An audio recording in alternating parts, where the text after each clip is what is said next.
जय श्री कृष्णा। आप सभी को आषाढ़ मास के कृष्ण पक्ष की योगिनी एकादशी की ढेरों शुभकामनाएं। प्रिय भक्तों, आज के इस वीडियो में हम सुनेंगे योगिनी एकादशी व्रत कथा।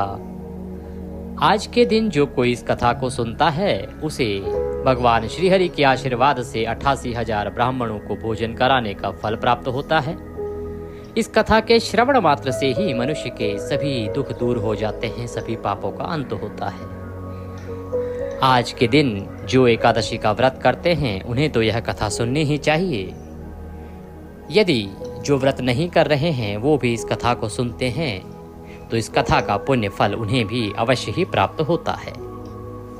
प्रिय भक्तों, कथा आरंभ करें उससे पहले आपसे निवेदन है कि प्रभु की कथा का यह वीडियो है तो कृपया इसे एक बार लाइक अवश्य कर दीजिएगा। अपने व्रत की सफलता के लिए कमेंट बॉक्स में अवश्य लिखिएगा जय श्री हरि या ओम नमो भगवते वासुदेवाय। जितना लिखेंगे उतना पाएंगे। आप देख रहे हैं देवभूमि ज्योतिष संस्थान का प्रतिष्ठित यूट्यूब चैनल देवभूमि धार्मिक। हम यहाँ पर सभी व्रत और त्योहारों की सही शास्त्रीय जानकारी प्रदान करते हैं।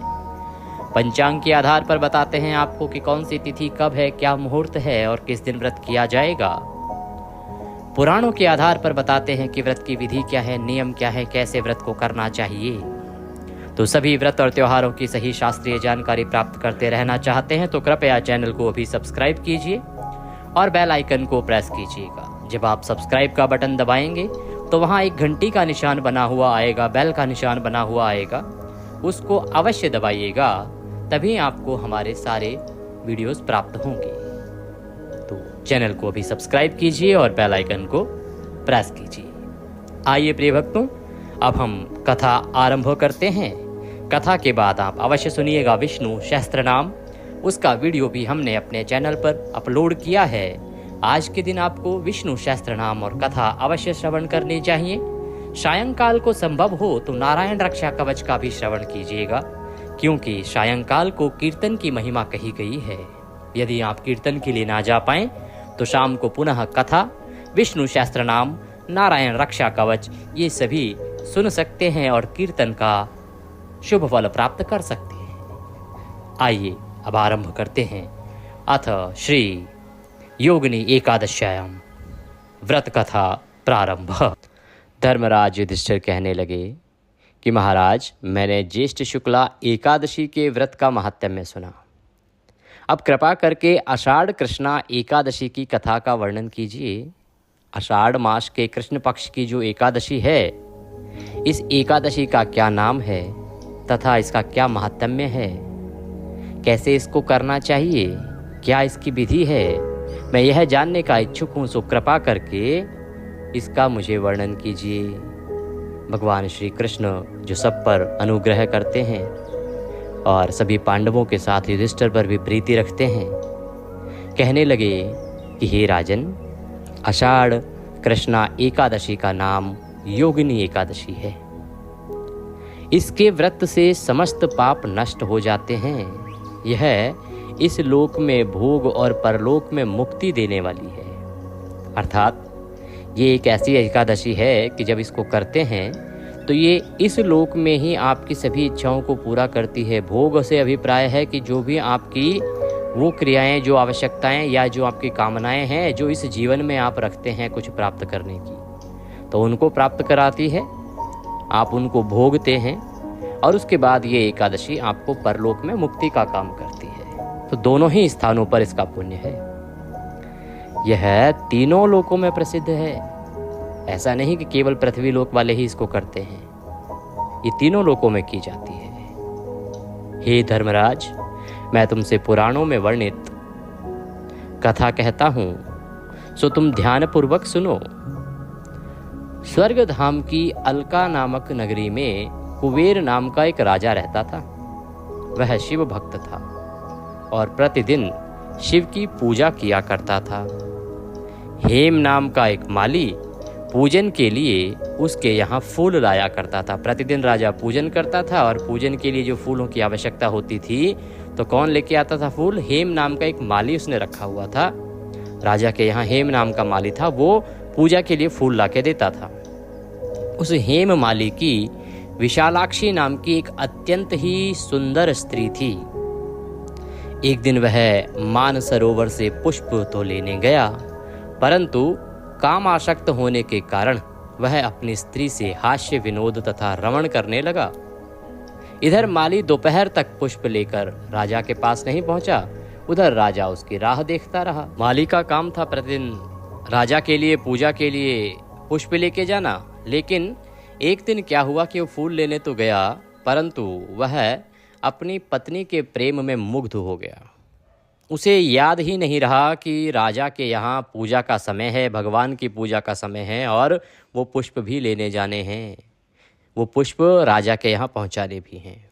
वो अपनी पत्नी के साथ प्रेम में, आलिंगन में इस प्रकार से खो गया कि वहाँ पूजा का समय ही निकल गया और राजा उसकी राह देखते रहे। जब पूजा का समय निकल गया तो अंत में राजा ने सेवकों को आज्ञा दी कि तुम लोग जाकर हेममाली को देखो, पता करो कि क्या हुआ है उसके साथ, और वो अभी तक नहीं आया है तो उसके ना आने का कारण क्या है, क्या वह सुरक्षित है, उसके ना आने का कारण पता लगाओ, क्योंकि वो अभी तक पुष्प लेके नहीं आया है। उसे समय से आ जाना चाहिए था, वह समय का पाबंद है।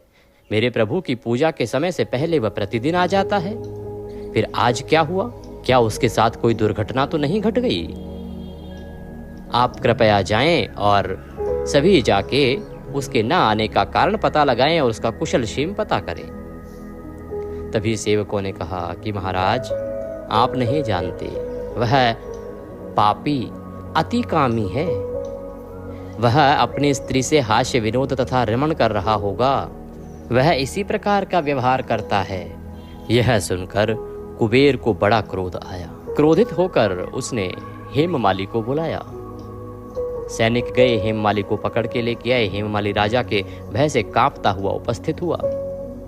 राजा कुबेर क्रोध के मारे कांप उठे, उनके होठ कपकपा रहे थे। कहने लगे, अरे पापी, मैं सोच रहा था कि तेरे साथ कुछ अनर्थ ना हो गया हो, और तू बड़ा नीच है, बड़ा कामी है। तूने मेरे परम पूजनीय ईश्वरों के भी ईश्वर श्री शिवजी महाराज का अनादर किया है। तुझे ये भी आभास ना रहा अपनी स्त्री के आलिंगन में कि तुझे भगवान की पूजा के लिए पुष्प लेके जाने हैं? क्या भगवान की पूजा का भी तुम्हें बिल्कुल ख्याल ना आया? जाओ, मैं तुम्हें श्राप देता हूँ कि तुम स्त्री का वियोग सहोगे और मृत्युलोक में जाकर तू कोढ़ी होगा। वो इस पीड़ा को सहेगा तो तुझे आभास होगा कि तूने मेरे प्रभु का अनादर करके, उसकी पूजा का अनादर करके, मेरी आज्ञा की अवज्ञा करके कितना बड़ा पाप किया है। कुबेर के श्राप से हेममाली का स्वर्ग से तुरंत ही पतन हो गया और वह उसी क्षण पृथ्वी पर गिर गया। भूतल पर आते ही उसके श्वेत कोढ़ निकल आया। कोढ़ आप समझते होंगे, एक बीमारी होती है, पहले बहुत अधिक होती थी, और जो कोढ़ होता था तो उसका कोई इलाज नहीं होता था, और यही माना जाता था कि कोढ़ उसी को निकलता था जिसके कर्म अच्छे नहीं होते थे। ये बहुत ही पीड़ादायक बीमारी है, आज भी कुछ लोगों को होती है। तो उसको पृथ्वी पर आते ही कोढ़ निकल आया। उसकी स्त्री भी उसी समय अंतर्ध्यान हो गई। मृत्युलोक में आकर उसने अनेक दुख भोगे। भयानक जंगल में जाकर बिना अन्न और जल के भटकता रहा। रात्रि को निद्रा भी नहीं आती थी, क्योंकि पेट खाली है, कोढ़ निकला हुआ है, उसकी पीड़ा है। परंतु शिवजी की पूजा के प्रभाव से उसको पिछले जन्म की स्मृति का ज्ञान अवश्य रहा, क्योंकि वो इतने समय से भगवान शिव के लिए पुष्प लाता रहा था। इसीलिए उस पूजा के प्रभाव से उसकी जो स्मृति थी ना, वो नहीं गई, और उसे ये याद रहा कि उसके साथ क्या हुआ है और वो ये कोढ़ क्यों भोग रहा है। तो घूमते घूमते एक दिन वह मार्कंडेय ऋषि के आश्रम में पहुंच गया। ऋषि मार्कंडेय का आश्रम था वहां पर, बहुत विशाल। ऋषि मार्कंडेय बहुत ही तपस्वी ऋषि रहे हैं। वो ब्रह्मा से भी अधिक वृद्ध थे और उनका आश्रम ब्रह्मा की सभा के समान लगता था। जैसे ब्रह्मा की सभा होती है, वैसे ही बड़े ही ज्ञानवान सभी लोग वहां विराजमान रहते थे। बहुत ही तेजस्वी मुखारविंद वाले ऋषि मार्कंडेय। हेममाली वहां पहुंचा और वहां जाकर उनके पैरों में पड़ गया।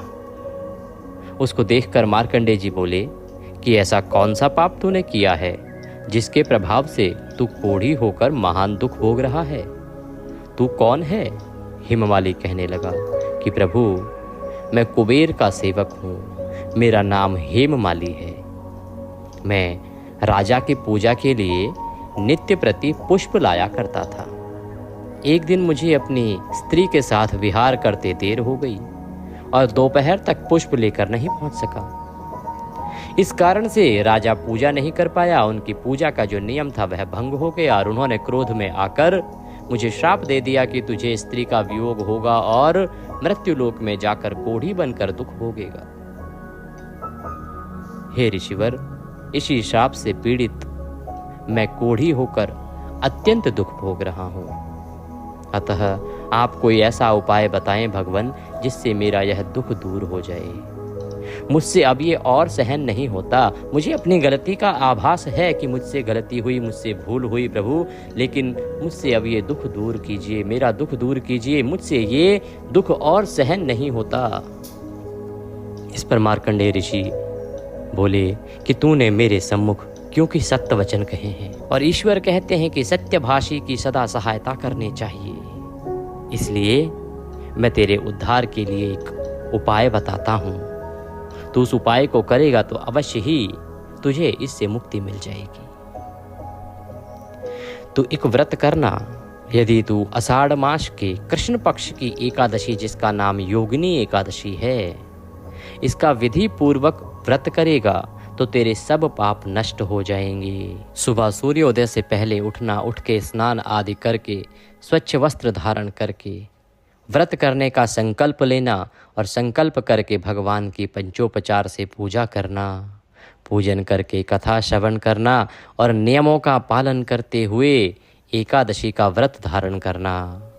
जब तुम नियमों के अनुसार व्रत को करोगे और उसका पारण करोगे तो तुम्हारे ये कष्ट अवश्य ही दूर होंगे, तुम्हें इस शाप से मुक्ति मिलेगी। यह सुनकर हेममाली अत्यंत प्रसन्न हुआ और उसने ऋषि को साष्टांग प्रणाम किया। मुनि ने उसको अत्यंत स्नेह के साथ उठाया और उसे आशीर्वाद दिया और हेममाली आशीर्वाद लेके ऋषि का धन्यवाद करके वहां से चला गया। आषाढ़ मास आया। आषाढ़ मास के कृष्ण पक्ष की एकादशी को हेममाली ने मुनि के कथन अनुसार विधि पूर्वक योगिनी एकादशी का व्रत किया।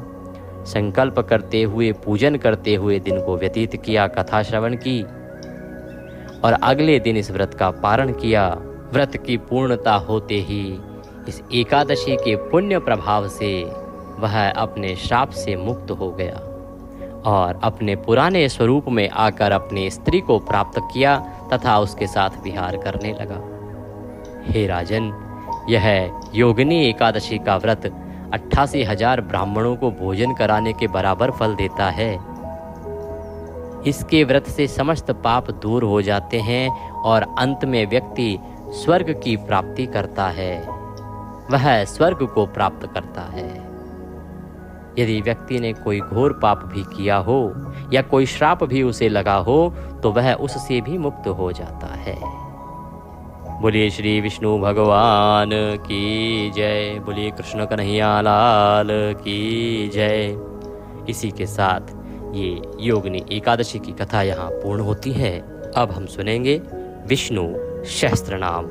इसके बिना आपका एकादशी व्रत अधूरा ही होता है। आपको अवश्य ही विष्णु सहस्त्र नाम का श्रवण करना चाहिए। आइए आरंभ करते हैं। अथ श्री विष्णु सहस्त्र नाम स्तोत्रम।